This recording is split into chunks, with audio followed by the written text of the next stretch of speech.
Vamos a empezar. Se ve.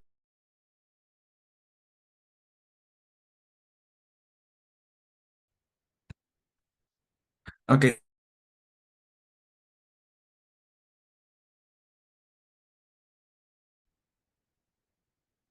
ya. Ahora sí, después de estos pequeños inconvenientes, el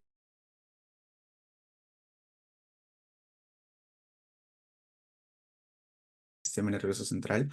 Y este es un tema clave en, en neurología, en realidad.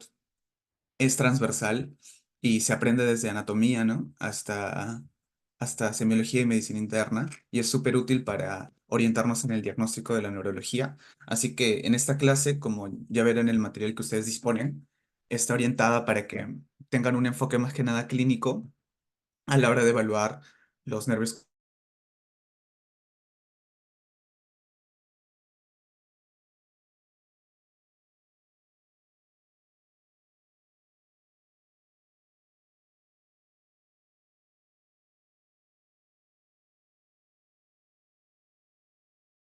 Después vamos a revisar los nervios craneales en cuanto a su anatomía, fisiología, clínica y fisiopatología y el examen físico. Y bueno,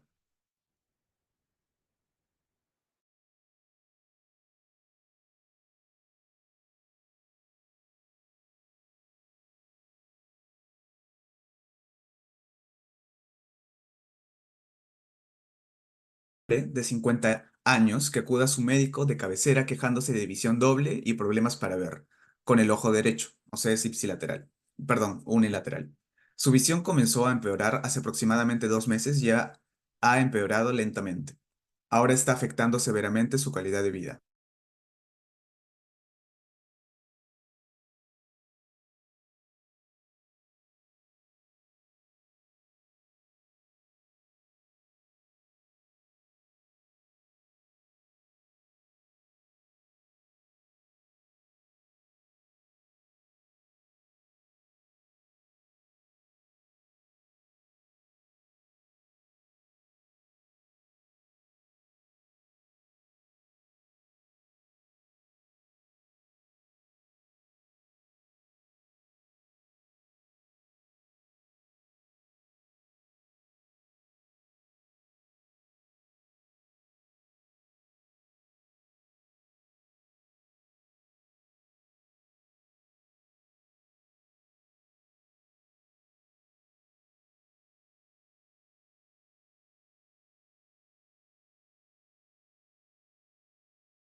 Comentando, em, vamos a hablar de los nervios craneales y primero estábamos revisando un caso clínico y es un caso clínico de una persona que es de mediana edad, ¿no? Y que tiene varios factores de riesgo cardiovasculares, ¿no? Y que también lo predisponen a ciertos eventos patológicos de índole vascular dentro del cerebro, ¿no? Y vemos que su presión arterial está bastante elevada, tiene el pulso en los límites máximos y, bueno, su respiración está normal y su temperatura está normal. En el examen físico parece agradable y hablador. Su corazón tiene una frecuencia y un ritmo eh, regulares y sus pulmones están claros a la auscultación bilateral. El examen de los ojos, que es muy importante en neurología, examinar los ojos, revela una pupila izquierda dilatada en posición inferolateral con tosis, o sea, de que de los dos ojos, la pupila izquierda está más grande de lo normal y está apuntando hacia abajo y hacia afuera, ¿no? En posición inferolateral con tosis, o sea, con una caída del párpado significativa que lo puede ver el examinador, ¿no? Y se realiza una angiografía de cabeza y cuello y se deriva al neurólogo, el cual encuentra pues un aneurisma de valla, o sea, dentro de la pared, de toda la pared del vaso, una porción de la pared del vaso está dilatada, y eso se llama aneurisma en valla o aneurisma sacular, y se encuentra en la unión de la arteria comunicante posterior y la arteria cerebral posterior, que es más o menos la tercera ubicación en frecuencia, ¿no? Y que está comprimiendo el nervio oculomotor. O sea, es un es un aneurisma que es evidente en la geografía, porque no todos los aneurismos son evidentes en la geografía y está comprimiendo a un nervio craneal. Ahora, al terminar la clase, ustedes podrán identificar qué particularidades anatómicas del nervio oculomotor hacen que se presente este paciente de la manera en que lo está haciendo. Em, y pues eh, al final de la sesión podremos responder la pregunta, ¿no? De cuál de las siguientes afirmaciones describe mejor el mecanismo detrás de los hallazgos observados en esta paciente. Ya ustedes con detalle leerán las alternativas y podrán también llegar a la respuesta. Em, y bueno, antes de hablar directamente de los nervios craneales, es importante hablar de la regla de los cuatro, que es algo que yo siempre menciono cuando hablo de nervios craneales o también cuando hablo de tallo cerebral, porque nos ayuda a ubicar dónde están los núcleos de los nervios craneales y no solo eso, nos ayuda a saber qué territorios vasculares irrigan, o qué arterias, mejor dicho, irrigan a qué zonas dentro del tallo cerebral, porque ustedes saben de que en el tallo cerebral está el mesencéfalo, está el puente de Barolio y está la médula oblongada, y en estas tres estructuras están 9 de los 12 nervios craneales, ¿no? Entonces es importante saber dónde se ubican y lesiones en qué arterias pueden generar compromiso de tal o cual nervio en su rama sensitiva, motora, sensitiva especializada, etcétera, ¿no? Entonces, la regla de los cuatro se llama así porque utiliza el número 4 para que de manera estratégica uno recuerde dónde se ubican los nervios craneales. Entonces, yo creé este cuadro resumen de la regla de los cuatro. La regla de los cuatro no es de mi autoría, es del autor Gates, que publicó un paper en 2005, me parece, que es The Rule of Four of the Brainstem, a simplified method for understanding brainstem anatomy and brainstem vascular syndromes for the non-neurologist. O sea que esta mnemotecnia sirve para los que no son neurólogos para entender la anatomía del tronco cerebral, porque es una anatomía muy compleja, pero es importante recordar ciertas cosas como no neurólogos, que algunos sí serán neurólogos, ¿no? Pero la mayoría quizás no lo vaya a hacer, pero igual tiene que recordarse estas cosas básicas. Entonces, yo siempre empiezo la regla de los cuatro hablando de que en el puente de Barolio, que es la estructura que es medial, hay cuatro nervios craneales, cuatro núcleos de nervios craneales. Arriba del puente de Barolio hay otros cuatro y abajo del puente de Barolio hay otros cuatro. Entonces ahí tienes la regla de los cuatro, que como son 12 nervios craneales, se divide perfectamente entre cuatro y en la primera porción es el puente, arriba del puente y debajo del puente. Ok. Y también se hace eh, se hace la distinción entre la porción medial y la porción lateral. ¿A qué se refiere? Cuando tú tienes el tronco cerebral, em, como hay una mitad, la mitad izquierda y la mitad derecha, ¿no? Y en una de esas mitades hay una porción que está más cerca de la línea media y hay una porción que está más alejada de la línea media. La porción más cerca de la línea media es la porción medial, ¿verdad? Ya. Entonces, ¿por qué se divide de esa manera? Porque los territorios vasculares van a variar dependiendo de si es que estamos en la porción medial o estamos en la porción lateral, ¿no? Como pueden ver aquí, lo que está en rojo hace referencia a los nombres de las arterias que se encargan de la irrigación de estas zonas. Por ejemplo, acá ambas son la misma arteria madre, que es la arteria cerebral posterior o la PCA en inglés. Está en la porción lateral, ¿no? Sus ramas circunflejas y las ramas paramedianas irrigan a todo el mesencéfalo. Entonces, por eso lo he colocado de esta manera. Acá también, en la porción lateral del puente de Barolio, es irrigado por la AICA, que es la Anterior Inferior Cerebellar Artery, y la porción medial es irrigado por la arteria basilar, ¿no? Lo mismo acá, que es casi el mismo nombre, solo que con P, por posterior, Posterior Inferior Cerebellar Artery, y esta es la Anterior Spinal Artery, o sea, la arteria espinal anterior, ¿no? Y acá ven, estos son los territorios que son irrigados en el tronco cerebral por ciertas arterias en específico. Aparte, también el número 4 nos va a servir para saber cuáles son los núcleos que se encuentran medialmente. Y aparte de medialmente, también se encuentran los núcleos que son motores en el tronco cerebral. Y son cuatro. Y esos cuatro son justo los divisores de 12, excepto el uno y el 2. Los divisores de 12 son uno, 2, que son las excepciones, y el 3, el 4, el 6 y el 12, ¿no? Como ven acá. El hipogloso se sabe que es el último, que está más abajo, el abducens, que se encuentra en el puente de Barolio, y el oculomotor y el troclear, que se encuentra en el mesencéfalo. Ahí están los cuatro. Y bueno, se sabía ya de que el olfatorio y el óptico no se encuentran, no tienen un relevo en el tronco cerebral, ¿no? Entonces, por eso se ubican o he ubicado estas estructuras, ¿no? Que son sus principales núcleos. Bueno, no es un núcleo per se, no es la corteza misma que se encarga de recepcionar la información, tanto olfatoria como óptica. Y bueno, más o menos en eso consiste la regla de los cuatro para que ustedes puedan ubicar eh, mentalmente dónde se encuentran los nervios craneales. Y bueno, acá hay algunas imágenes que nos recuerdan al cerebro, la base del cerebro y un corte sagital que nos permite ver las estructuras propias del tronco cerebral, el diencéfalo y la corteza cerebral, ¿no? Acá hay excepciones que son importantes a considerar.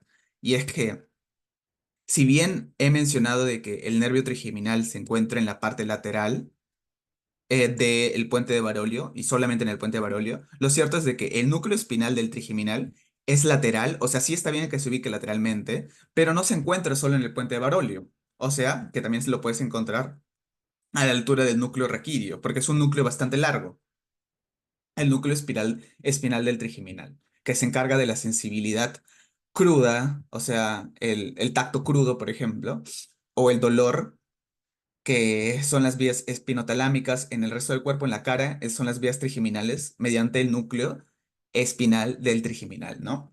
Y también la otra excepción es el núcleo del nervio vestíbulo coclear, porque como su mismo nombre indica, hay dos núcleos, el núcleo que se encarga de la porción vestibular y el núcleo que se encarga de la porción coclear. Y los núcleos vestibulares pueden encontrarse en el bulbo o en el puente, o sea, puede estar arriba o abajo. Entonces, eso es muy importante. En cambio, los cocleares sí se encuentran en el puente de Barolio, como dice la regla de los cuatro. Entonces, la regla de los cuatro, ya saben que tiene esas dos excepciones importantes. Y bueno, ahora vamos a comenzar, sí, con los nervios craneales. Primero con el nervio olfatorio, un nervio que, si bien no le examinamos mucho en la, en el examen neurológico per se, casi nunca se hace, pero puede tener cierta importancia en ciertos eventos patológicos que quizás no lo hubiéramos pensado si, o no lo han ustedes pensado antes de escuchar esta clase. Así que los voy a enumerar los eventos clínicos más resaltantes, ¿no? Pero antes hay que saber de que, bueno, este nervio contiene axones no mielinizados que atraviesan la lámina cribosa. Es la forma como pasa de la bóveda craneana y se proyecta hacia el epitelio olfatorio, ¿no? A nivel de la nariz, atravesando la lámina cribosa. Su función es el sentido del olfato. Y el foramen asociados es la lámina cribosa per se, ¿no? Porque son huequitos, son varios huequitos que le permiten salir hacia el epitelio olfatorio. Hay algunas consideraciones especiales en referencia al nervio olfatorio, que lo que ya estaba mencionando, ¿no? De que los nervios olfatorios proyectan sus axones hacia el rinencéfalo, que es la porción del córtex que se encarga de recepcionar esta información proveniente de la olfacción, ¿no? Perdón, me puse a tomar un poco de agua. Y bueno, también es el único sentido y nervio craneal que no tiene relevo talámico. O sea, ambas cosas. El nervio olfatorio que se encarga de la olfacción no necesita del tálamo, no necesita relevar la información al tálamo, porque normalmente se habla del tálamo como la estructura dentro del cerebro que se encarga de relevar toda la información que viene del exterior, pero en el caso de la olfacción no es así. Y también es el único nervio craneal que no tiene relevo talámico, porque incluso el nervio óptico también tiene relevo talámico. Em, y acá podemos ver, ¿no? El bulbo olfatorio proyecta sus axones, y esta es la lámina cribosa y este es el epitelio olfatorio, ¿no? Y bueno, hay algunas enfermedades como por ejemplo el COVID-19 que es conocida porque genera anosmia o hiposmia, y eso se debe a que eh, el COVID se une a esta proteína de membrana que se llama la acetilcolinesterasa 2, que es la que se encarga de convertir el angiotensinógeno en angiotensina, si mal no recuerdan por el sistema renina-aldosterona, renina-angiotensina-aldosterona. Y pues eso está altamente expresado en las células sustentaculares, lo que significa sus, en el epitelio olfatorio. Entonces, como infecta a las células que tienen ese receptor, bueno, en esa proteína en particular, entonces daña el epitelio y el resultado es de que pierdes la capacidad para oler. Ahora, otro evento patológico, fractura de fosa craneal anterior, porque esta es la fosa craneal anterior, como pueden ver. Y acá está mismo el bulbo olfatorio, por donde proyecta sus axones a través de la lámina cribosa. Entonces, una fractura a ese nivel, que es un hueso, puede generar una fuerza de cizallamiento y ruptura del bulbo, perdón, de los axones que proyecta el bulbo olfatorio, ¿no? Y pues, de esa manera, acá se ve mucho más claro la fosa craneal anterior se fractura y puede generar también bueno, anosmia en este caso. También el síndrome de Kallmann, que es un trastorno endocrino, pero que también es neuroendocrino en realidad. Eh, y se trata de una migración defectuosa de neuronas del bulbo hacia el hipotálamo. Embriológicamente, primero algunas células que están en el núcleo preóptico del tálamo inicialmente estaban en el bulbo olfatorio y después con el desarrollo humano estas migraron hacia el tálamo, hacia el hipotálamo, perdón, y ahí es ahí donde formaron un núcleo que se encarga de producir la GnRH, que es la hormona hipotalámica que se encarga de estimular la síntesis de FSH y LH a nivel de la hipófisis. Entonces, como no existe la GnRH porque hay un defecto en la migración, entonces se produce el síndrome de Kallmann, que es un hipogonadismo hipogonadotrófico, ¿no? O sea, de que hay una atrofia de las gónadas debido a que no se produce gonadotropinas a nivel central, o sea, dentro del cerebro, ¿no? O sea, a nivel del hipotálamo y de la hipófisis como consecuencia. También si es que hay un tumor del lóbulo frontal, puede generar una compresión del bulbo olfatorio y eso también puede producir una anosmia, ¿no? Ya, ahora en cuanto a la anamnesis, es importante, por ejemplo, si es que vemos algún signo de compromiso del nervio olfatorio, preguntar si es que hubo un traumatismo encefalocraniano en el pasado, hay historial de tabaquismo, porque el tabaquismo también puede dañar el epitelio olfatorio, alguna infección respiratoria, como el caso del COVID, exposición a drogas, toxinas, porque, por ejemplo, la cocaína puede generar daño del epitelio olfatorio, y también algunas medicación puede generar compromiso del nervio olfatorio. En cuanto al examen físico, se evalúa eh, narina por narina mientras se tapa el paciente una de las fosas, la otra está siendo evaluada con una sustancia que tiene un olor común mientras el paciente está cerrando los ojos. Y pues se puede encontrar hallazgos. Normalmente lo que se reporta es anosmia o hiposmia, ¿no? También hay otros términos, pero esto es lo más frecuente, ¿no? Y anosmia, si es que está acompañada de fiebre, tos, y bueno, bueno, en este caso, ahí hice un spoiler del siguiente. Bueno, si tiene fiebre y tos, podríamos pensar en COVID, ¿no? Si tiene hipogonadismo, que es la apariencia de testículo y pene, por ejemplo, en este varón, que están de un tamaño muy reducido, decimos que tiene hipogonadismo, y si es que se acompaña de anosmia, nos eleva las sospechas de un posible hipogonadismo hipogonadotrófico, que sería el síndrome de Kallmann, ¿no? Aunque no es el único tipo de hipogonadismo hipogonadotrófico, por si acaso. También, bueno, si tiene tos, como ya habíamos mencionado, el COVID-19. Ojos de mapache es este signo, porque se parece a los ojos que tiene un mapache, ese animalito que roba cosas.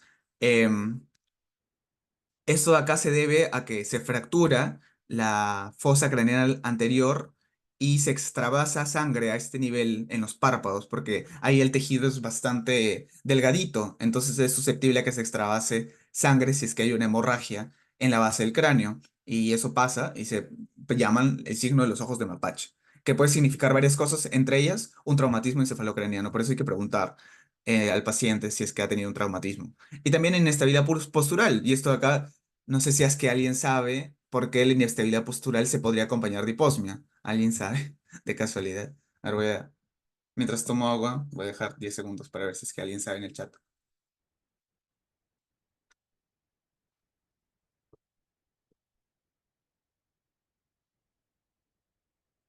Ya.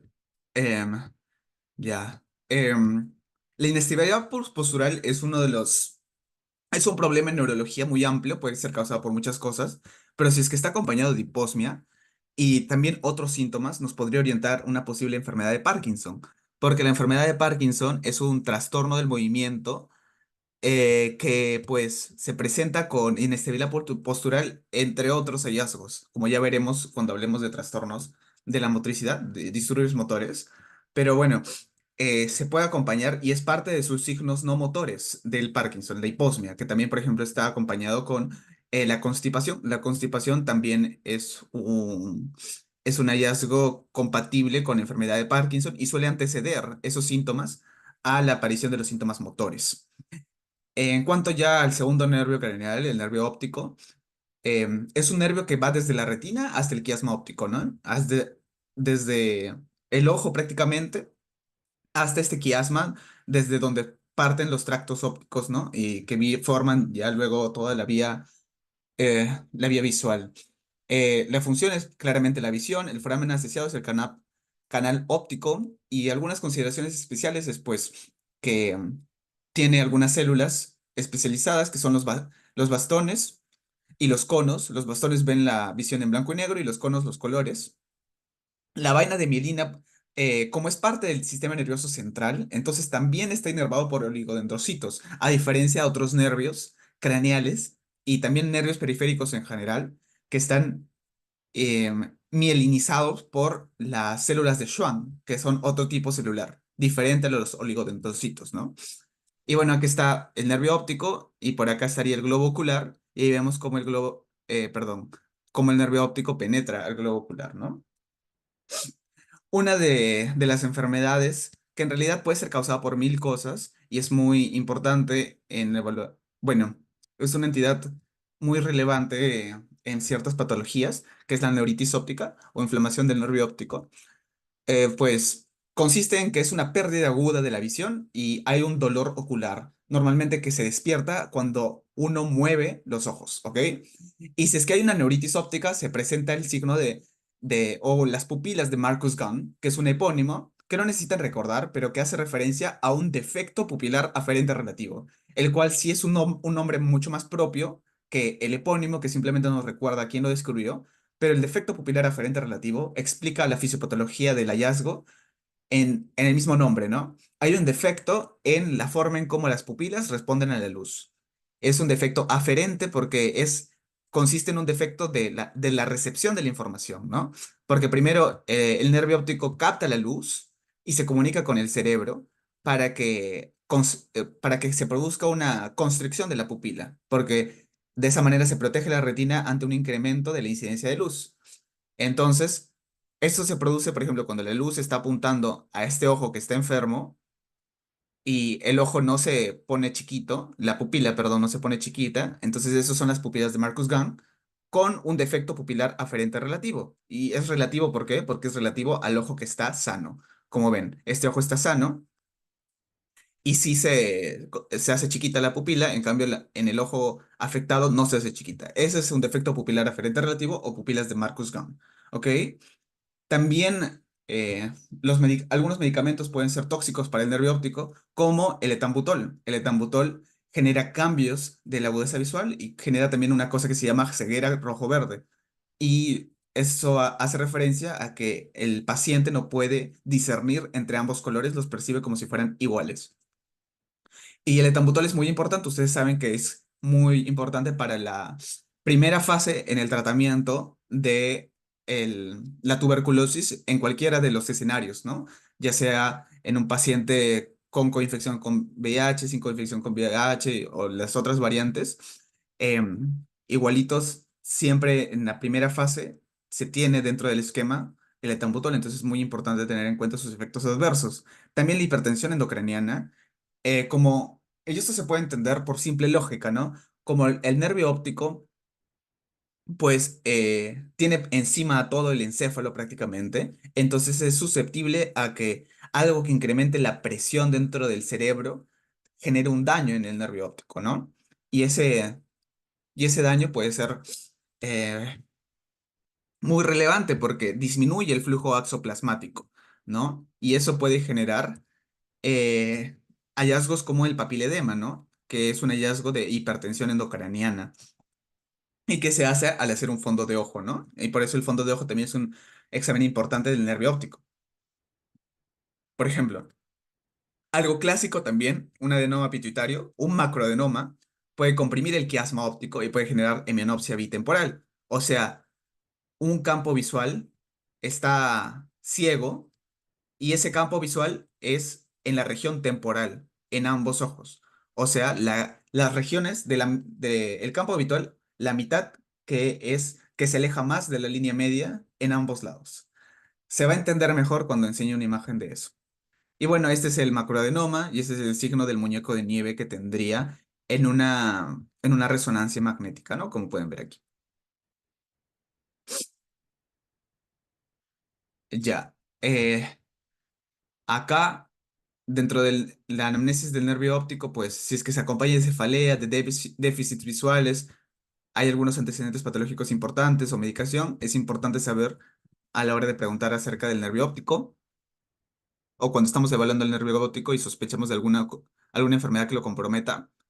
Y pues en la fondoscopía, porque es básicamente el fondo de ojo, si es que evaluamos el disco óptico, pues, y encontramos un papiledema, que significa que es un disco borroso e hinchado, pues nos puede indicar un signo de hipertensión endocraniana, que no es lo mismo que retinopatía hipertensiva, que es el daño de la retina propio de una persona que tiene hipertensión, ¿no? O sea, un incremento de la presión arterial, que es diferente que la hipertensión endocraniana. Creo que es obvio, pero igual tenía que hacer el comentario. Y pues en la retina y vaso se puede encontrar manchas de lana de algodón o cotton wool spots, que así se llama estas cositas que ven acá, esas manchitas, que se provocan por el daño de los vasos pequeños por la hipertensión. Y si es que evaluamos la mácula y la fobia, podemos hablar de la degeneración macular, que se ve así, donde hay drusas, se encuentran drusas, que son depósitos de lípidos y proteínas. El test de Snellen es un test muy útil para evaluar la agudeza visual y pues se hace con una cartilla de este tamaño, donde la visión normal es la persona que a una determinada distancia puede ver esta última fila que dice 20/20 con normalidad. Si puede ver a 20/20, tiene una visión 20/20, como está mismo dicho, ¿no? Y se examina ojo por ojo, o sea, mientras se está examinando un ojo, se tapa el otro. ¿A qué distancia tiene que estar? A 20 pies, por eso el 20/20, que significan 6 metros en nuestro sistema, ¿no? Y una visión 20/20 es la visión normal, lo que les estaba mencionando.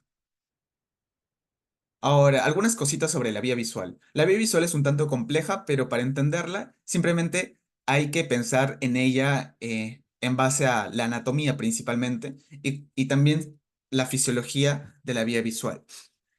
Y pues, para empezar, la vía visual comienza en la retina, donde la porción temporal, que es la porción que se aleja más de la línea media, ¿no? La porción que se aleja más de la línea media, que en este caso es la porción temporal, se encuentra aquí y la porción nasal se encuentra aquí. Se proyectan los nervios ópticos hacia el quiasma óptico y después las fibras que son nasales son las que decusan a este nivel, como pueden ver. Las fibras que se acercan más a la línea media, que serían más mediales o nasales, porque también se acercan a la nariz, que está en la línea media, son las que decusan a nivel de quiasma óptico. La retina y los los axones que provienen de la retina temporal, o sea, más alejada de la línea media, no decusan y siguen el trayecto de la vía visual en el mismo lado, ¿no? Y pues después se forma el tracto óptico, perdón, y después las radiaciones ópticas que parten del núcleo geniculado, los núcleos geniculados laterales, ¿no? O lateral geniculate body, que son estas estructuras de acá que se encuentran a nivel del mesencéfalo. Por eso también se habla de un relevo del nervio óptico a nivel del tronco cerebral. Y bueno, acá están esta rama de acá es la rama dorsal, porque en el cerebro se encuentra más dorsalmente, y esta es la rama ventral, porque se encuentra más ventralmente. Lo mismo para el otro lado. Esa es la vía visual, y como ven, esta de acá se encarga del campo visual del lado contrario. Por eso, si es que, por ejemplo, esta es una hemianopsia bitemporal, porque donde hay la pérdida de la mitad de la visión es en el lado temporal del campo visual, ¿no? Como ven, esta es una hemianopsia bitemporal. Y se da porque se afectan los nervios que están decusando a nivel del quiasma óptico, que son los nervios que provienen de la retina medial, ¿no? O nasal, que es la que decusa. Entonces, así se va entendiendo la cuestión. Y bueno, estas son todas las estructuras que había mencionado, ¿no? Los tractos ópticos, el cuerpo geniculado lateral, las radiaciones ópticas y la corteza visual primaria, que es donde terminan y donde se interpreta la información que se ve. Y bueno, acá los teaching points o los puntos más relevantes de esta cuestión que les acabo de explicar y que quisiera que se lleven a casa es que la retina invierte la imagen del mundo real. O sea, como pueden ver, el campo visual que en este caso, por ejemplo, el campo visual del ojo izquierdo que da para la izquierda, le llega a la retina que está en el otro lado, o sea, a la derecha, ¿no? De la izquierda pasa a la derecha, entonces se invierte. Y también se invierte de arriba para abajo. Entonces, por ejemplo, si es que se daña esta ramita de las radiaciones ópticas, que es la rama dorsal, entonces lo que se va a afectar, no, perdón, si es que se afecta la rama que está dorsal, entonces, em, y esta es la rama dorsal, perdón, esta de acá no es esta de acá, esta es la rama ventral, y esta rama dorsal se afecta, entonces se va a afectar la porción más superior de la retina, pero solamente de la mitad que ha decusado, ¿no? O que ha continuado su trayecto. Entonces, a las finales, como estas dos de acá representan dos mitades, como pueden ver aquí, entonces si es que se afecta solamente esta de manera aislada, se pierde la visión en esta porción en este cuadrante del campo visual, ¿no? Espero que se entienda. Igual en las siguientes diapositivas también hay más casos representativos. En el quiasma óptico, las fibras nasales decusan eh, y esos son precisamente del campo visual temporal, ¿no? Lo que estábamos hablando de la hemianopsia bitemporal y el muñeco de nieve, ¿no? Del cuerpo geniculado lateral parten dos radiaciones ópticas. El asa de Meyer, ventral o inferior, que es la de acá, y el asa de Baum, dorsal o superior. Esta es la dorsal o superior. Y como es superior y la retina invierte todo, es en el campo visual inferior, ¿verdad? La mitad del campo visual inferior. Las radiaciones ópticas viajan en el lóbulo temporal y parietal y terminan en la corteza visual primaria, que es el área de Brodmann eh, 17, ¿verdad? Ya. En cuanto al examen físico, hay ciertas, o sea, para nosotros explorar los campos visuales es necesario estar como están simulando este doctor con su paciente, ¿no? Tenemos que, y esto lo vamos a demostrar mejor en el taller, así que no voy a ahondar, pero básicamente tenemos que probar cada campo visual, dividimos a los campos visuales en ambos ojos en cuatro zonas y necesitamos estimular las cuatro zonas que se ven acá para determinar si es que hay un déficit visual y en base a lo que encontremos, vamos a llamarlo, ¿no? Vamos a otorgarle un nombre, por ejemplo. Si es que se afecta de esta manera, si es que identificamos que está afectado en ambos campos temporales, entonces seríamos, es una hemianopsia, o sea, una hemipérdida de la visión, o sea, la pérdida de la mitad del campo visual en los campos temporales, ¿no? Si es que sería una hemianopsia bitemporal. Cuadrante anopsia, o sea, un cuadrante del campo visual, sería una pérdida en un cuadrante que sería más o menos, se vería así, ¿no?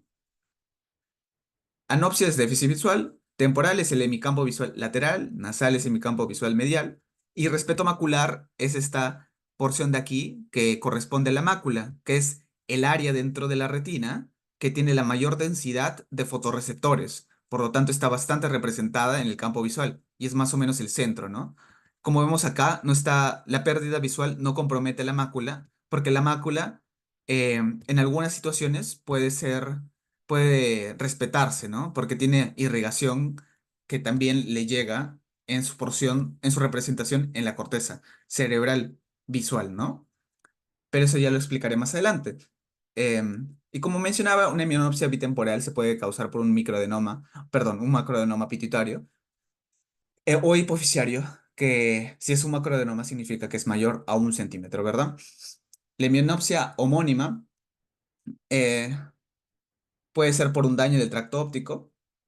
La cuadrantanopsia homónima superior por un infarto de la arteria cerebral medial, como se vería aquí, ¿no? Que comprometería, si es que afecta a la arteria cerebral medial, pues comprometería, y bueno, puede comprometer tanto el asa de Meyer como el asa de Baum, o el asa ventral o el asa dorsal, pero si es que es cuadrometonopsia homónima superior, significa que está comprometiendo a la porción ventral o más inferior, ¿no? Ya. Ahora continuamos con el nervio oculomotor y es uno de los tres nervios que se encargan de los movimientos oculares, ¿verdad? En cuanto a su función, aparte de los movimientos oculares, también se encarga de la constricción pupilar, la acomodación del cristalino y la elevación del párpado. O sea, si es que se compromete el nervio oculomotor, ya sabemos que se cae el párpado y eso, ¿cómo se llama? Se llama tosis, ¿no? El foramen asociado por el cual emerge desde la bóveda craneana es la fisura orbitaria superior. Hay unas consideraciones especiales. La fibra de su nervio tiene una disposición particular. La porción periférica, o sea, la que está más alejada del centro, es principalmente parasimpática. Parasimpática es la función, por ejemplo, de la constricción pupilar. Esa es la función parasimpática. También es importante la acomodación. Y bueno, la porción central es la motora, porque también se encarga del movimiento del globo ocular para hacer diferentes movimientos complejos, ¿no? Y bueno, estas son las estructuras involucradas en, en las funciones del nervio oculomotor. Y como vemos, este es el nervio óptico y aquí parten las fibras que se encargan de la constricción de la pupila por parte del nervio craneal. Tercero, ¿no? Bueno, en la enfermedad microvascular genera normalmente un compromiso central del nervio oculomotor. ¿Eso qué quiere decir? Que la porción central, que es motora, va a estar comprometida. Entonces va a haber movimientos oculares no adecuados y va a haber entonces una mirada que apunta hacia abajo y hacia afuera. Eso se llama una mirada down and out. Y va a haber tosis, o sea, caída del párpado, porque también se encarga de la elevación del párpado. Entonces, cuando hay una enfermedad microvascular y los vasos son los que están periféricamente al nervio, los vasos tienen que proyectar sus ramas para poder irrigar la parte más central del nervio. Y como es así, entonces preferentemente va a afectar a lo que está más lejos del vaso, que es la porción central, o sea, la porción motora. En cambio, si es que hay, por ejemplo, un aneurisma de arteria comunicante posterior, em, pues podría comprometer al nervio craneal tercero o el oculomotor, porque podría comprimirlo y de esa manera, pues podría generar un compromiso principalmente simpático, porque está comprimiendo de manera externa. Por ejemplo, un aneurisma de la arteria comunicante posterior genera midriasis, porque es hay una denervación parasimpática, o sea, hay una sobreexcitación simpática, y eso genera que la pupila se dilate, o sea, que haya midriasis, ¿no? También en algunos síndromes que tienen su nombre propio, que están dentro del tronco cerebral, que son el síndrome de Weber, Cloud y Benedict, que afectan principalmente al mesencéfalo, que es donde se encuentra el oculomotor en la porción medial del mesencéfalo, y es irrigado por ramas paramedianas, que si es que se ocluyen, genera un síndrome de Weber, y penetrantes, que si es que se ocluyen, se forma un síndrome de Cloud. Y estas son ramas de la arteria cerebral posterior, que se afectan a la arteria cerebral posterior en general, genera un síndrome de Benedict, porque el síndrome de Benedict es la sumatoria de Weber más Cloud. Ok, pero esto acá lo vamos a revisar con más detalle en síndromes isquémicos y hemorrágicos. Oftalmoplegia internuclear. Hace referencia a un déficit en el movimiento de los ojos que se da por una dificultad en la comunicación entre núcleos de los nervios craneales que se encargan de la motricidad ocular. Este el tercero, este el cuarto y este el sexto. Y todos esos son coordinados por una estructura en especial que se encarga de coordinar estos nervios craneales también con el óculo motor o el vestíbulo coclear, perdón, junto con el vestíbulo coclear u octavo nervio.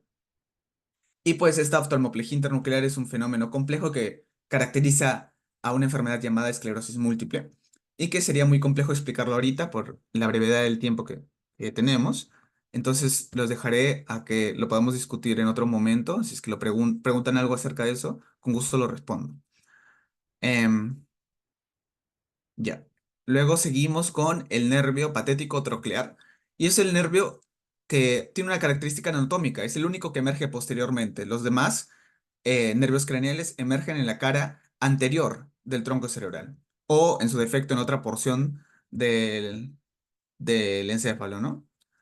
Su función es la intorsión, o sea, la rotación del globo ocular hacia la línea media. Esa es la intorsión. El foramen asociado es la fisura orbitaria superior. Y hay unas consideraciones especiales. Es el único nervio craneal que decusa y lo hace en la porción posterior, porque necesariamente tiene que decusar e ir hacia la órbita para inervar al músculo extraocular, que en este caso es el oblicuo superior, ¿no? Y acá ven como en la cara posterior el único nervio que nace es el troclear, ¿no? Como ven acá. Es el nervio troclear. Trochlear nerve. Y emerge en la cara posterior, perdón. Ya. Algunas clínicas importantes, por ejemplo, el traumatismo. Un trauma leve del cerebro puede generar pérdida leve de la conciencia sin fractura y puede generar compromiso del troclear. La enfermedad microvascular también puede generar el compromiso del nervio troclear, parecido a lo que genera también en el nervio oculomotor, y puede ser provocada por diabetes o por hipertensión. Acá podemos ver el nervio, perdón, al músculo oblicuo superior, que es el único músculo inervado por el troclear. Una trombosis del seno cavernoso, que es una estructura venosa muy importante y muy compleja, que se encuentra aquí, como pueden ver. Este es el seno cavernoso y que tiene varias estructuras dentro de este. Una de ellas es el nervio troclear, pero también hay otros nervios craneales.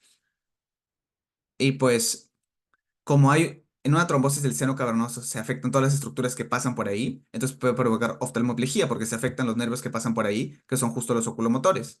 Si se afectan las fibras simpáticas que parten desde el hipotálamo, hacia la órbita, entonces genera un síndrome de Horner, que seguro lo han escuchado porque es muy famoso. Y si es que se afectan la primera y la segunda rama del trigémino, que es el siguiente nervio que vamos a ver, va a haber una disminución en la sensación corneal y maxilar. Eh, todas estas manifestaciones clínicas se presentan en la trombosis del seno cavernoso. O sea, si es que sucede una trombosis por X motivo, podemos ver toda esa clínica, ¿no? Ya, ahora vamos a ver el nervio abducens. Nos hemos saltado el trigeminal porque el abducens está dentro de los nervios que mueven el ojo, ¿no? Y su función es abducción, o sea, alejar el globo ocular de la línea media, ¿no? El foramen asociado es la fisura orbitaria superior. Y consideraciones especiales, inerva el recto lateral, o sea, uno de los músculos que se encarga de la motricidad del ojo, específicamente de la abducción del ojo, ¿no?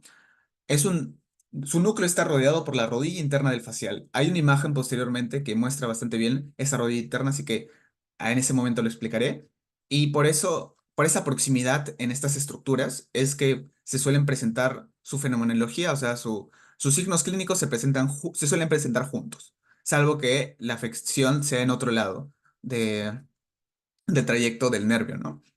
El nervio pasa a través del canal de Dorelo entre la apófisis clinoide posterior y el ápex del hueso petroso, debajo del ligamento petroclinoideo. Y eso se entiende mejor con una imagen. ¿Y por qué lo menciono esta consideración especial? Porque es lo que explica lo que sucede en la hipertensión endocrinal idiopática, que es una enfermedad, es un diagnóstico en sí mismo. Esta hipertensión endocrinal idiopática básicamente hace referencia a que hay hipertensión dentro del cerebro, dentro del cráneo en específico, y eso puede provocar diplopia. Diplopia es cuando ves doble, pero en esta diplopia en específico se causa por que hay una parálisis del abducens en ambos lados, o puede ser también en un lado. Y en el caso de la hipertensión endocrinal idiopática es en los dos lados, y esta parálisis del abducens impide que el abducens pueda generar la abducción, y eso hace de que pues veas doble, porque no puedes coordinar bien los ojos. Y eso se genera porque como está en la base del cráneo y hay un incremento de la presión en el cráneo, se puede comprimir, porque ven acá como lo fácil que es que se comprime el nervio, este es el abducens, y este es el ligamento petroclinoideo y se explica anatómicamente por qué es susceptible a que se afecte en la hipertensión endocrinal idiopática, porque se comprime contra las estructuras por las cuales pasa. La enfermedad microvascular, al igual que en otros nervios, también puede generar. Y esta sería una neuropatía a causa de la diabetes o de la hipertensión, ¿no? Y esto también se debe a que hay un largo trayecto hacia la órbita. del nervio abducens. Y ahora los movimientos oculares y cómo se evalúan en el examen neurológico. Pues aquí tenemos a todos los nervios que, perdón, todos los músculos que mueven al globo ocular. Y bueno, tenemos básicamente los rectos, que hay cuatro rectos: recto medial, recto lateral, recto superior, recto inferior, y hay dos oblicuos, el oblicuo superior y el oblicuo inferior.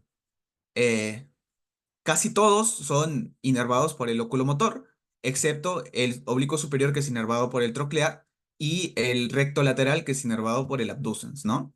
Y bueno, la coordinación de todos estos músculos va a generar los complejos movimientos que puede generar el ojo.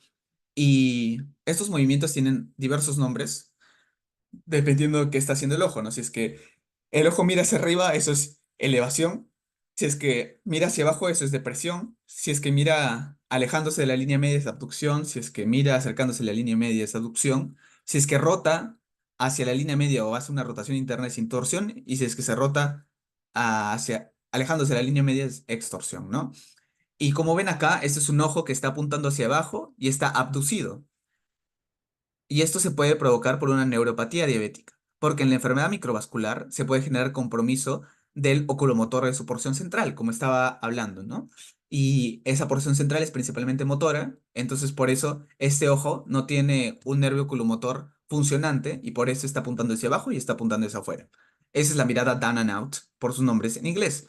Pero si es que hay una incapacidad para leer y bajar las escaleras, porque necesitas que tus ojos miren hacia abajo y hacia el centro para realizar estas acciones, entonces probablemente tienes una parálisis del nervio oculomotor, porque el oculomotor se encarga precisamente de que el ojo mire hacia abajo y mire hacia la línea media. Esas son las dos funciones principales del troclear, y por eso ante una lesión de este puede generar incapacidad para leer o bajar las escaleras o hacer cualquier cosa que implique mirar hacia abajo y hacia la línea media. Si es que hay diplopia en mirada de objetos lejanos, puede ser el caso de una parálisis del abducens, o sea, que este ojo, por ejemplo, no puede alejarse de la línea media y por el contrario se acerca más a la línea media porque este músculo no está funcionando, pero este de acá sí, ¿no? Y ya. Y bueno, en el examen físico, y esto ya lo veremos más a profundidad en el mismo taller, evaluamos la motricidad de los ojos en todas las modalidades para así identificar dónde se encuentra la lesión. Ahora hablaremos del nervio trigeminal. Sus funciones principales es la sensación de la cara y de la masticación. Los forámenes asociados, bueno, la fisura orbital superior y el foramen ovale para esas ramas. Tienes tres ramas: la rama oftálmica, mandibular y la maxilar. Inerva el tensor del tímpano, que es uno de los músculos que se encarga de la regulación del volumen, ¿no? Y ahí podemos ver las ramas del trigémino. En cuanto a la clínica, hay una cefalea muy importante, que es una de las cefaleas que van a aprender cuando lleven la clase de cefaleas, hipertensión endocraniana y meningitis, que es la neuralgia del trigémino, que básicamente 80 a 90% de pacientes tienen esta neuralgia debido a la compresión de la raíz por una arteria normal, la raíz del nervio trigeminal. Es un dolor intenso como el shock eléctrico que dura menos de un minuto y es usualmente en el territorio B2 y B3, o sea, B2 y B3, ¿no? Y es el desencadenado por tacto o movimiento facial. Esas son las características de esa cefalea. Y eso es el territorio del dolor, principalmente en estas dos ramas, ¿no? B2 y B3. Puede ser causado por estos dos virus: el virus del herpes simple tipo 1 y el varicela zoster virus, y se encuentran latentes en el ganglio trigeminal. Si es que hablamos del herpes simple, puede presentarse como herpes labial, y si es que hablamos de la varicela zoster, puede causar ceguera porque puede generar el herpes zoster oftálmicus. El nervio trigeminal tiene rama motora y sensitiva. La rama sensitiva, pues, tiene dos núcleos en el tronco cerebral: está el núcleo espinal y el núcleo principal. El núcleo espinal se puede encontrar en todo el tronco, el principal en el puente de Barol. Y estos dos núcleos se encargan de estas sensaciones: el espinal de la sensación termoalgésica y el principal del tacto epicrítico, la presión y la vibración. Y todo ello forman los tractos trigémino-talámicos, que luego van a llegar al núcleo ventroposteromedial del tálamo, ¿no? Que es la estación de relevo sensitiva, ¿recuerden? Y bueno, este es el nervio trigeminal, este es el ganglio de Gasser, desde donde emanan la B1, la B2 y la B3.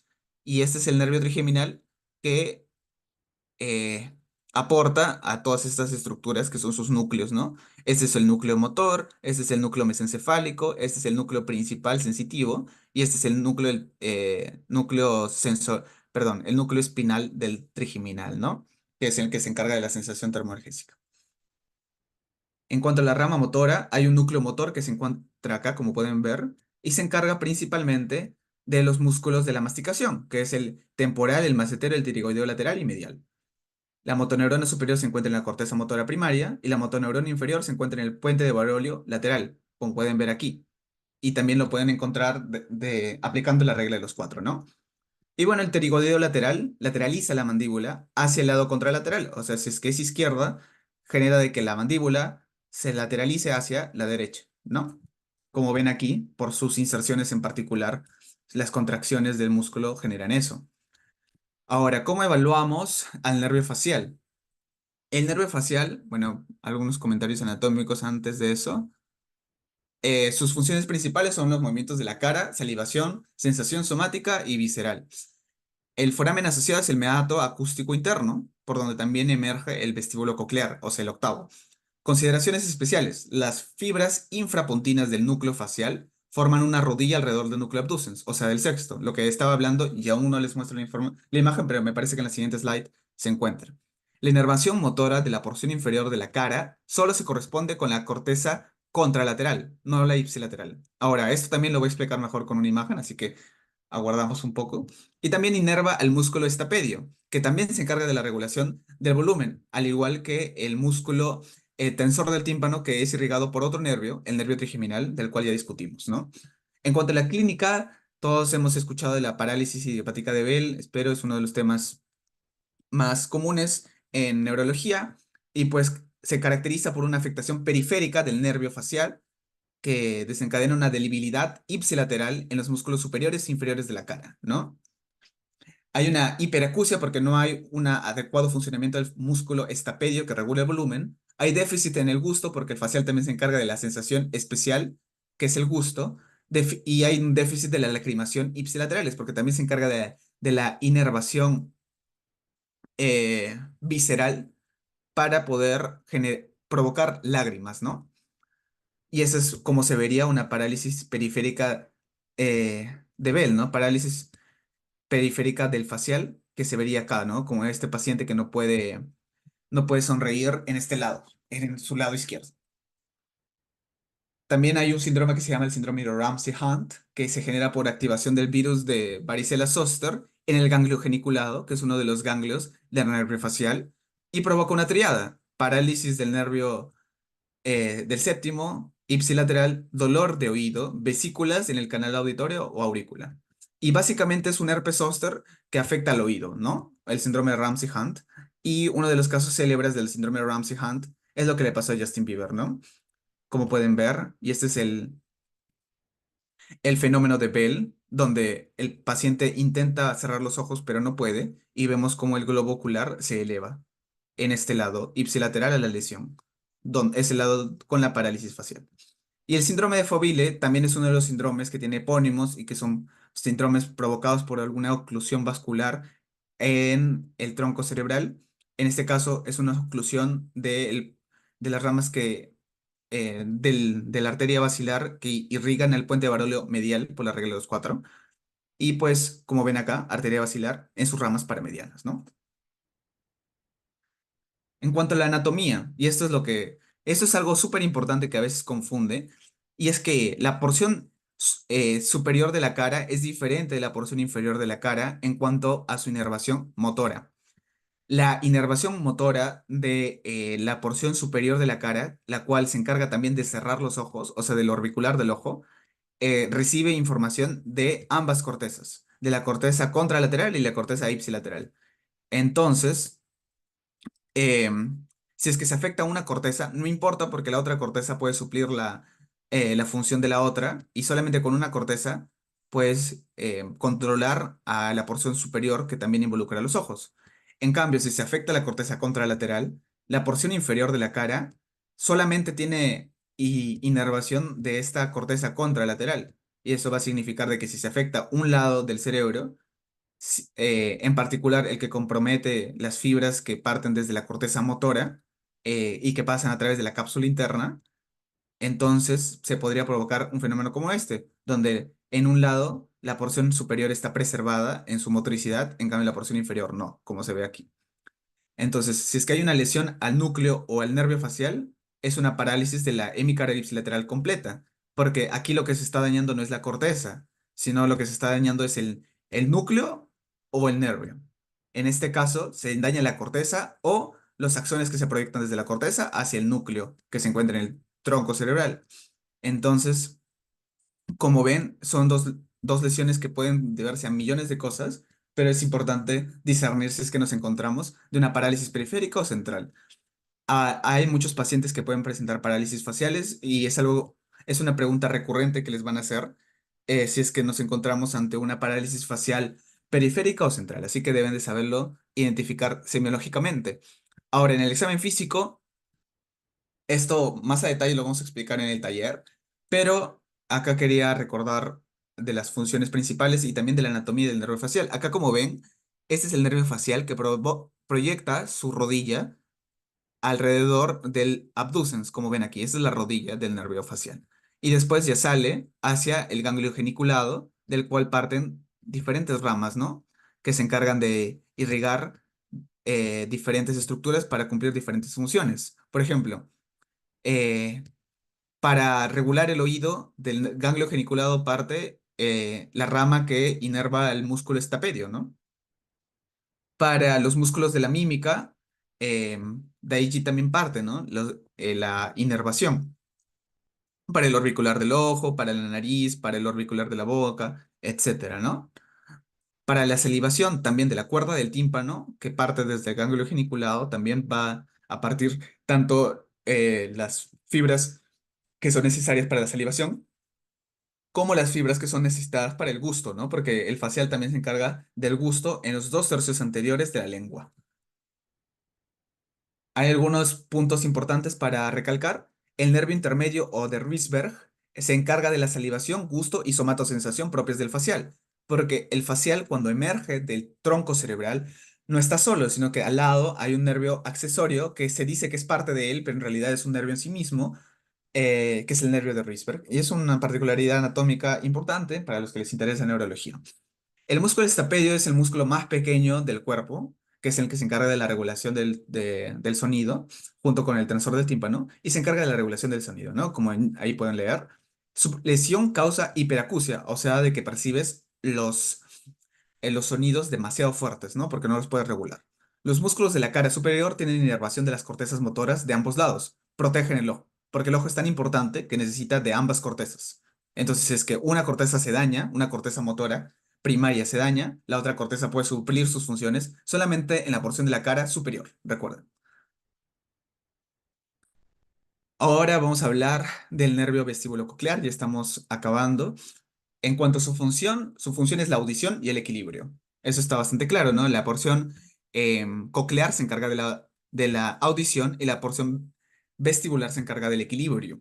El foramen asociado es el meato acústico interno, por donde también sale el facial. Y consideraciones especiales, el órgano de Corti, que eh, es muy importante para la audición, contiene el ganglio espiral en el centro de la cóclea, el cual forma la porción auditiva del nervio vestíbulo coclear. Y el ganglio de Scarpa, que se encuentra en el canal auditivo interno, da origen a la porción vestibular del nervio craneal vestíbulo coclear, ¿no?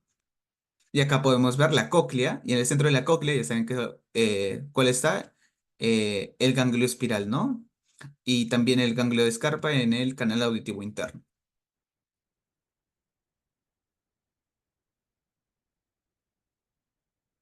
Ya, una de las enfermedades, bueno, una de las presentaciones clínicas más comunes es el vértigo, porque el vértigo puede presentarse en un millón de causas, tiene un millón de causas, y es importante que semiológicamente ustedes puedan identificar si es que es un vértigo central o periférico, y eso solamente se va a poder determinar con el examen físico, aunque también hay otros exámenes que nos ayudan a determinar el diagnóstico.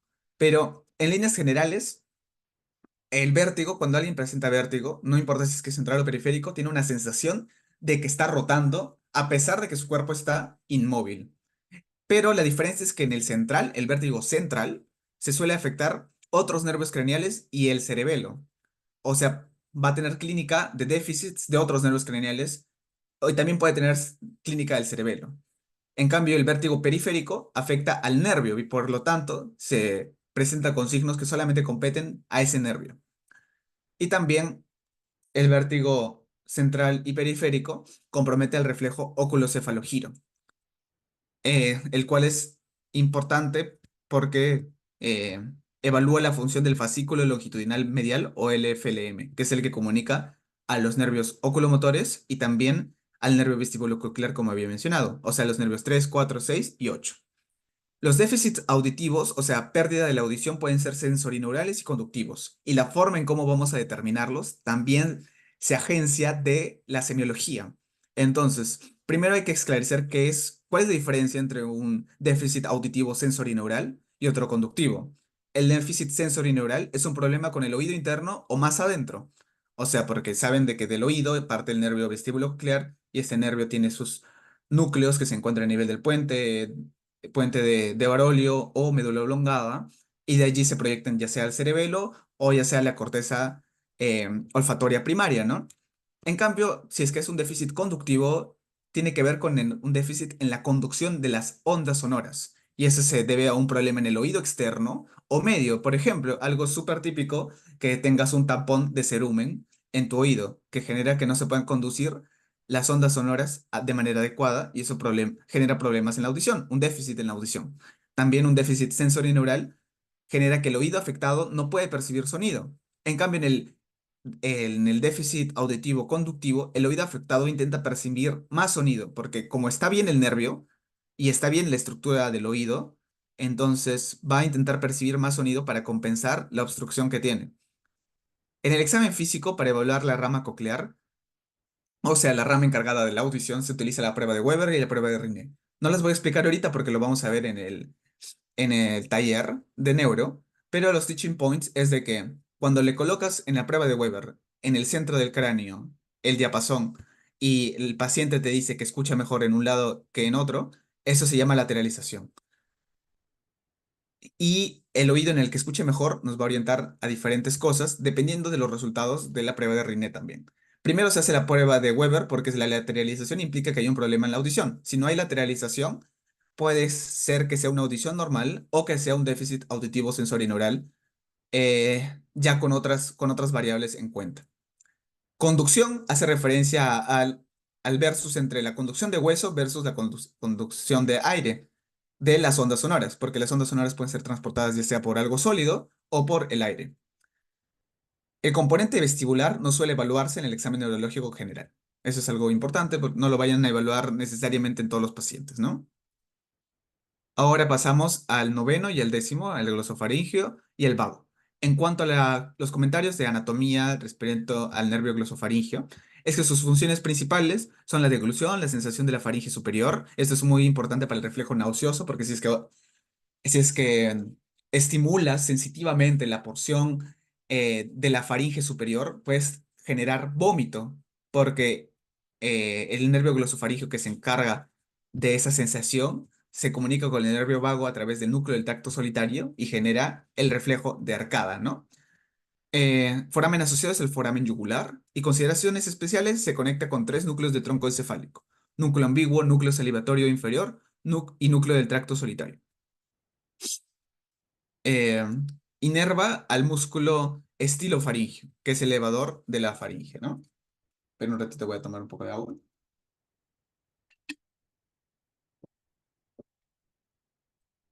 En cuanto al nervio vago, sus funciones principales son la deglución, la regulación parasimpática de vísceras toracoabdominales y la sensación visceral del cuerpo órtico. Estos son, ya saben, que para probar o para censar, por ejemplo, el pH de la sangre, son importantes esas dos estructuras, ¿no? Los quemorreceptores del cuerpo órtico y los quemorreceptores del seno carotídeo, ¿no? De estos dos nervios son muy importantes para eso. Y algunas consideraciones especiales. Este nervio vago se conecta con tres núcleos del tronco encefálico. También se conecta con el núcleo ambiguo, pero también con el dorsal motor y el tracto solitario. Inerva al palatogloso, que es un músculo intrínseco de la lengua, y es el único músculo intrínseco de la lengua que no es inervado por el hipogloso, o sea, el nervio 12, ¿no? En cuanto a la disnea, por ejemplo, perdón, en cuanto a la clínica puede presentar disfagia. Disfagia es una dificultad para tragar y podría provocarse por una parálisis de los músculos de la deglución, porque para deglutir se necesita un movimiento complejo de estos músculos que en su mayoría son inervados por el nervio vago, aunque también participan el hipogloso moviendo la lengua y el glosofaringio moviendo músculos como el músculo estilofaringeo, ¿no? Que es eleva a la faringe. Clínicamente también puede presentar disfonía porque puede afectarse una rama del vago, que es esta de acá, que es la nervio laringio recurrente, que desciende y se da una vuelta a nivel de la aorta y pues puede generar una disfonía, ¿no? También una estenosis mitral, por ejemplo, puede comprimir a este nivel al nervio recurrente laríngeo. Como ven aquí, la proximidad de la aurícula izquierda con el arco aórtico. Y una tiroidectomía puede generar una laceración del nervio recurrente laríngeo que está cerca de la tiroides. Y si es que estás extirpando la tiroides, puedes provocar un compromiso de esta rama del vago, ¿no? En cuanto al examen físico, como ya comentaba, el reflejo nauseoso, primero el glosofaringio da la inervación sensitiva y después el vago, la inervación motora. También nosotros al inspeccionar el paladar blando y la úvula podemos ver si es que la úvula está central o si es que la úvula apunta hacia un lado. Si es que se desvía, si es que se desvía hacia un lado, por ejemplo, si es que esta úvula se desvía hacia la derecha, eso significa que el lado de la izquierda ha perdido su tono porque hay una lesión de nervio vago en la izquierda. Perdón, sí, de nervio vago en la izquierda porque la úvula se desvía alejándose de la lesión y en este caso la úvula mencionaba que estaba apuntando hacia la derecha, eso significa que hay un daño del nervio vago izquierdo, ¿no? Ya, ahora los últimos nervios, el nervio accesorio y el nervio del hipogloso. eh, ya, en cuanto al accesorio, función, principalmente rotar la cabeza y elevación de los hombros, foramen asociado es el foramen yugular. Consideraciones especiales. Los axones que dan origen al nervio accesorio no parten del tronco cerebral, sino parten de la médula espinal en sus porciones iniciales, ¿no? Desde C1 hasta más o menos C4 o C5. E inerva a dos músculos, al esternocleido mastoideo o esternocleido occipito mastoideo o ECOM y al trapecio, ¿no? En cuanto al nervio hipogloso, su función es movimiento de la lengua y el habla, foramen asociados al canal del hipogloso y consideraciones especiales, como menciona el único músculo que no es inervado por el hipogloso y que es parte de los músculos intrínsecos de la lengua es el palatogloso, ¿no? Que es inervado por el vago. El geniogloso tiene es un músculo intrínseco de la lengua que se encarga de la protrusión y su motoneurona superior es principalmente contralateral. Eso lo vamos a entender mejor en el taller y por qué es relevante. Porque en una lesión de nervio hipogloso puede que la punta de la lengua, y bueno, la lengua en general, apunte hacia otro lado y eso nos puede indicar lesión del hipogloso. Y bueno, en cuanto al examen físico, es necesario, por ejemplo, evaluar la rotación de la cabeza. Nosotros oponiendo al movimiento del paciente podemos ver qué tanta fuerza tiene en ese lado y también qué tanta fuerza tiene para elevar sus hombros. Si tiene déficit en la fuerza, probablemente tenga un compromiso del nervio accesorio. Si tiene compromiso de la lengua, podemos ver signos de atrofia de la lengua, como ven acá, la lengua en reposo. Este paciente no está moviendo su lengua y sin embargo tiene una estructura normal, como si estuviera atrofiada o disminuida en volumen. Y acá, algo importante para evaluar el nervio hipogloso es hacer al paciente que protruya la lengua, o sea, que saque la lengua. Y si es que la lengua se desvía hacia un lado o hacia otro, nos puede sugerir, perdón, una lesión del nervio hipogloso. Y es por estas particularidades que ya veremos. Y bueno, acá pueden ver lesión de motoneurona inferior, o sea, del nervio hipogloso, como ven acá las fasciculaciones, ¿no? Cómo se están moviendo ciertas porciones de la lengua, que es provocado por un daño, en este caso bilateral del hipogloso, que puede provocarse por diferentes causas, ¿no? Y bueno, ahora vamos a responder el caso clínico. Y acá, subrayado con colores, he puesto las cosas que nos van a ser relevantes para el análisis. En primer lugar, en el lugar, perdón, con color rojo. La visión doble se llama médicamente diplopia y es que básicamente ves doble por algún déficit que puede ser causado por varias cosas, hay un curso progresivo porque comenzó a empeorar hace aproximadamente 2 meses y ha empeorado lentamente. O sea, no se ha recuperado el paciente. Hay factores de riesgo cardiovasculares. Hay una hipertensión mal controlada porque sigue con niveles altos. Hay mirada down and out. ¿Por qué? Porque está en posición mirando hacia abajo, ínfero, lateral, hacia afuera, con tosis, ¿no? Y eso es y bueno, también nos menciona que hay una pupila izquierda dilatada, o sea, esa es midriasis, ¿no? Y acá nos informan textualmente que es un aneurisma de la arteria comunicante posterior que se encuentra cerca del nervio oculomotor, ¿no? Y si es que hay un aneurisma, ese aneurisma puede comprimir a el nervio oculomotor en su porción más periférica, y eso es lo que pasa, ¿no? Y la porción periférica, ¿qué estaba? Estaba la inervación parasimpática. Y si es que se compromete la inervación parasimpática, la inervación simpática, que tiene otra anatomía totalmente diferente, está intacta, entonces funciona de sobremanera y provoca midriasis. Y no solamente eh, puede provocar midriasis, ¿no? Sino en general provoca denervación de músculos extraoculares, excepto al oblicuo superior, porque este es inervado por el troclear y el recto lateral, que es inervado por el abducens. Y bueno, eso es todo por la primera parte de las clases de neuro, o sea, me refiero por esta clase en específico de nervios craneales. Y dentro de 5 a 10 minutos, bueno, mejor dentro de 7 minutos, o sea, no 8 mejor, para que sean las 8:35, vamos a continuar con el de función motora, que es un poco más corta, así que creo de que no nos vamos a pasar tanto del tiempo. Y si es que tienen alguna pregunta respecto a los nervios craneales, está abierto el chat, pueden hacerla. Y ya, nos vemos en 8 minutos para la siguiente clase. A ver, ¿cuál sería la alternativa del caso clínico presentado en la primera lámina? Ok, vamos a regresar antes. Sí, mejor. A ver, ya. Se sigue viendo mi pantalla, creo, ¿no? Ya. Tenemos este caso. Ya, entonces tenemos un compromiso del oculomotor, ¿verdad? Y es el compromiso periférico. Entonces, ¿cuál de las siguientes afirmaciones describe mejor el mecanismo detrás de los hallazgos observados en este paciente?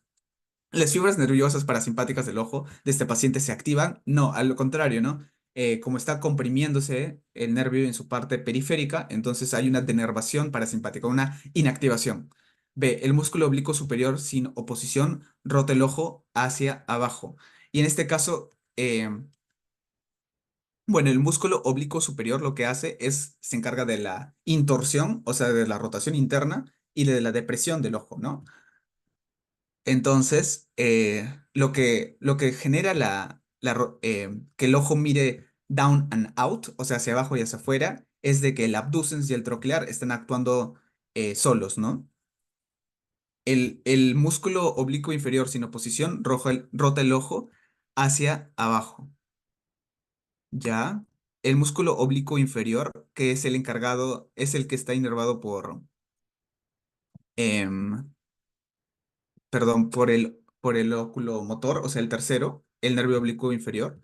Y pues no es que no tenga oposición, sino porque como está afectado el nervio oculomotor, el nervio tercero, entonces no es que no tenga oposición, sino que al contrario está inactivado, ¿no? Las fibras nerviosas simpáticas del ojo de este paciente están inhibidas, al contrario, están supraactivadas, ¿no?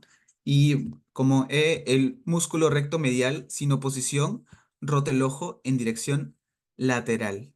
No, ¿verdad? En este caso, el músculo, perdón. Ay, ¿qué pasó? Ya, el músculo recto medial, ese músculo recto medial también es inervado por el óculo motor y en este caso tampoco no es que no tenga oposición, sino que al contrario, ¿no? Ya, entonces, el músculo oblicuo superior, que es el encargado perdón, que es irrigado por el troclear, ese sí se encuentra actuando de manera sola, ¿no? Me parece que me confundí al hablar de la alternativa B. Esa sería la alternativa porque no va a tener oposición, no va a tener oposición con el óculo motor, porque está denervado por el óculo motor, entonces va a rotar el ojo hacia abajo, ¿no? En cambio, el oblicuo inferior se encarga de la elevación, más bien. ¿Ok? Ya. Si es que hay alguna pregunta, alguna otra pregunta, me la pueden hacer saber. Si es que no, ya nos encontramos A las 8:35. Ok.